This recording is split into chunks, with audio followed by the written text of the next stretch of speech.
1, 2, 3, 4, 5, 6, 7, 8, 9, 10. Vâng, Văn Hùng Ngô xin chào cả nhà. Mời cả nhà nghe chương trình ca nhạc của Văn Hùng Ngô. Mở đầu chương trình, Văn Hùng Ngô xin gửi tới cả nhà bài Múa ngựa rèn đồi mỏ non.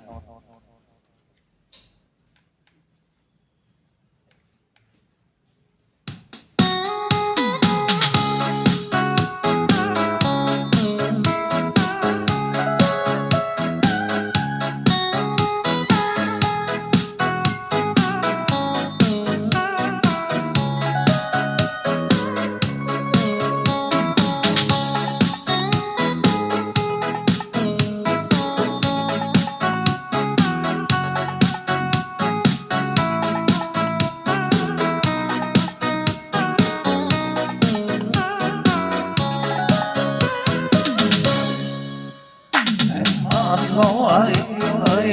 anh đang quay về xa mà anh sẽ đưa em đi tìm một lần ở đời, đưa em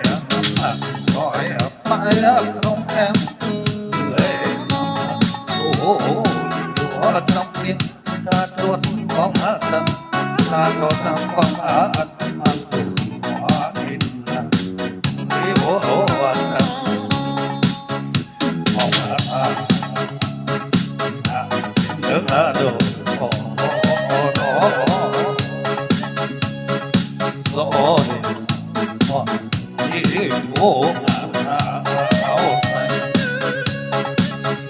Ngoài kia đông hương nó bên lũy xanh và đây là lòng ta thương em tôi mong chúng đôi anh sẽ đưa em đi cùng cây tăm tô, anh sẽ đưa em đi tìm ở đó còn ai đợi nữa không em, còn ai đợi nữa không em, thôi hãy theo anh yên đôi ăn một cơn mê nào mê.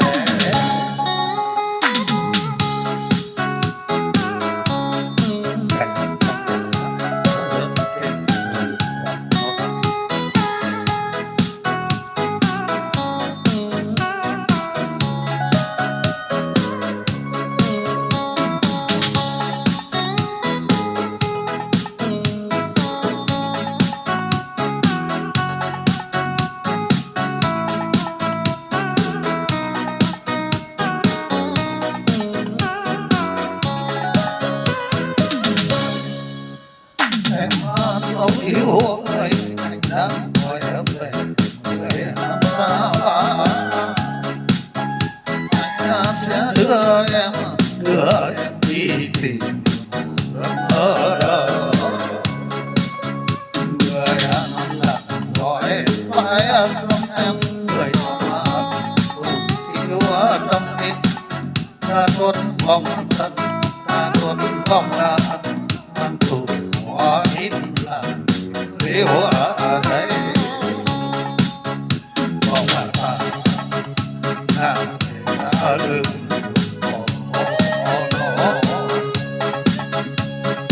rồi khi buông ăn tàu ngoài kia đông hương tố bên ly kia xanh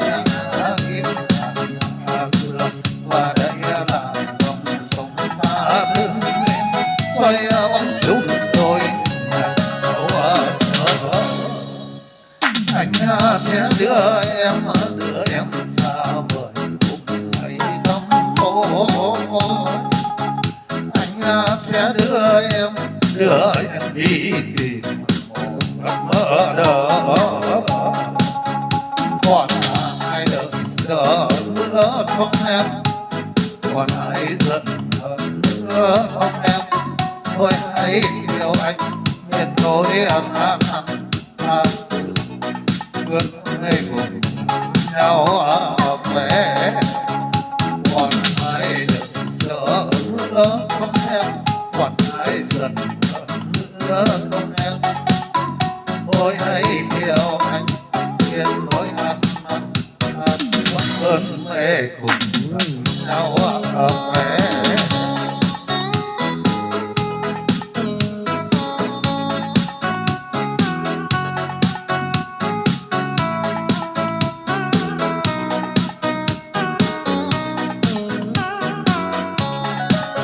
càng ngày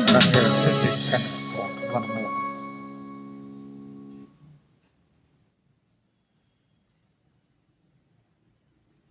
Hôm nay viên uống tiểu đêm bổ thận cai men tặng quà cho những ai bị tiểu đêm, tiểu nhiều, phi đại tuyến tiền liệt, bàng quang tàng hoạt.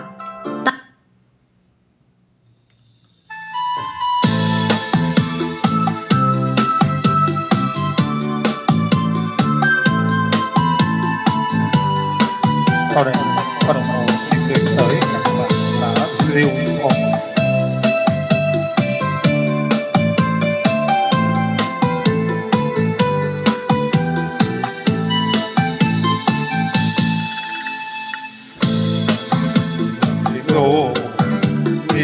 mình làm sao lụy ít thì lòng tôi xôn xao đi lấy chồng em đi qua con thế còn để ngọn lối có có chú vững vàng bữa mà đã đầu cậy mù rồi lấy trong sông làm gì để lời lố lên ở phố rồi mà tới thiếu nữ xa tôi còn đầu bao đêm trăng thanh tan gầu sông núi lên ô em ở thời có cái kêu xa em đó ai là liều mà em xin đây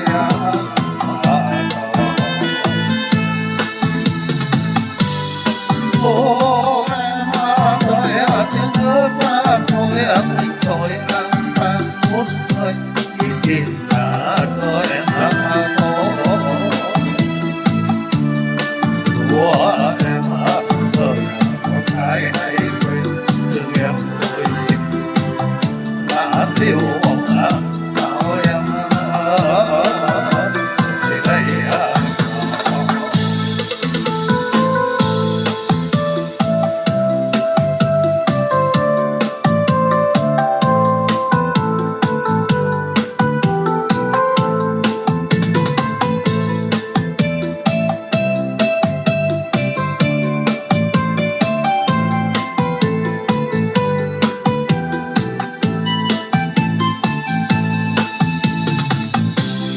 bữa mà đã đâu cậy mũ rồi lấy trong sông đi để lời tố để của rồi mà đời tiếng nước xa tôi còn đầu bao đêm trăng thanh trăng màu sông mũi đã mềm của em thời có cái kêu xa em đổ ai liều bồng em xin đây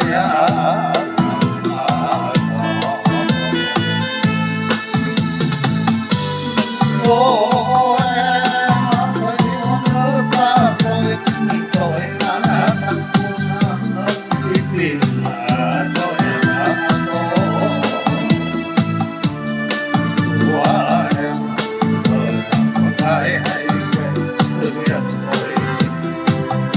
đã liều mà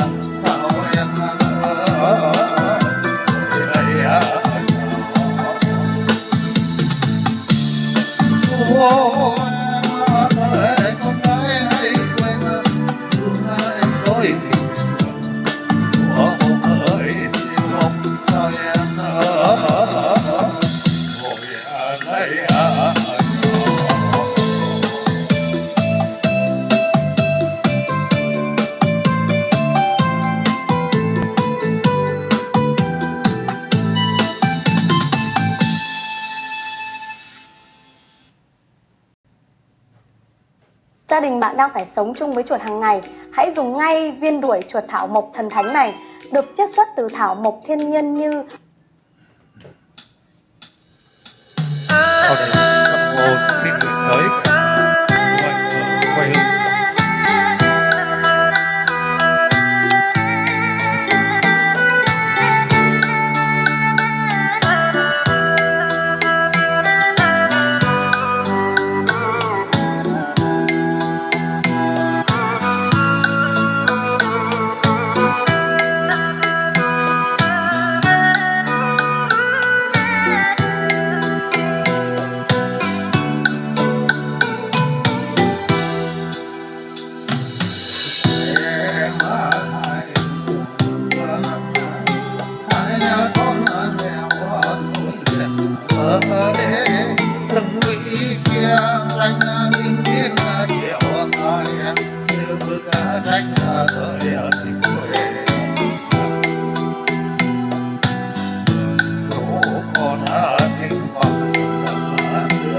Ai chờ ai thương dòng nước áo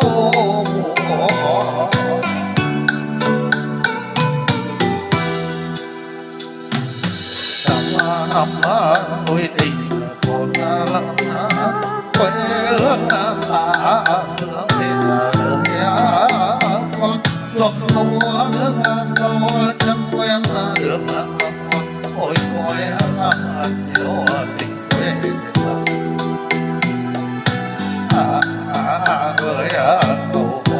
cầu như lời số từ mang đỏ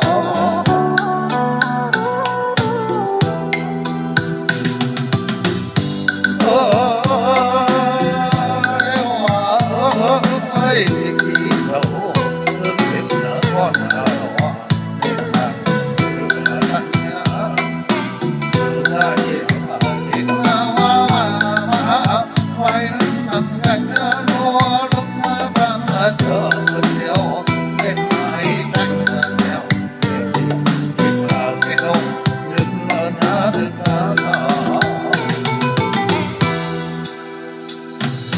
từ ra đêm thăng lâm rồi lúc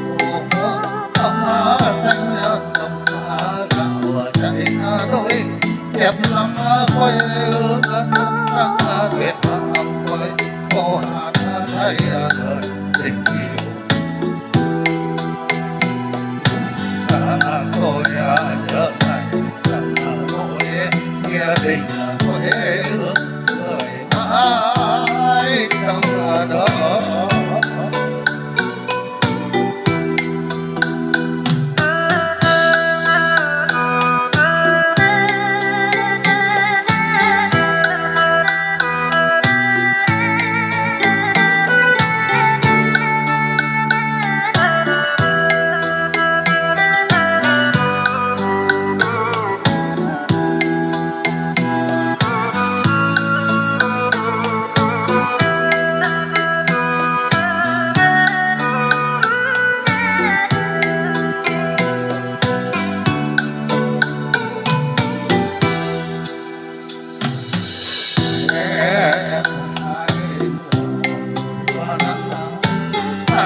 Con nghèo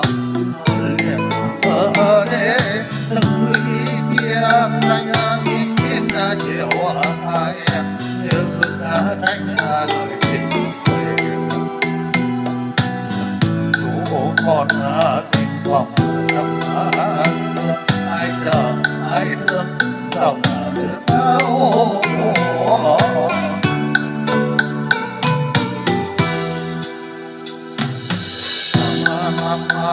đôi tình còn lắm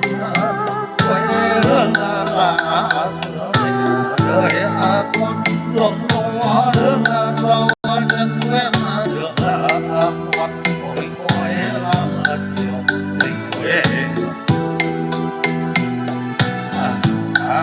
ơi cầu hò sao như lời số từ lúc ban đó.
tôi nhớ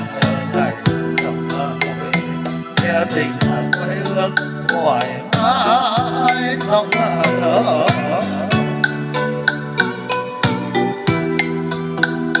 dù xa tôi nhớ ngày trong tôi nghe tình quê hương ngoài mãi trong thở.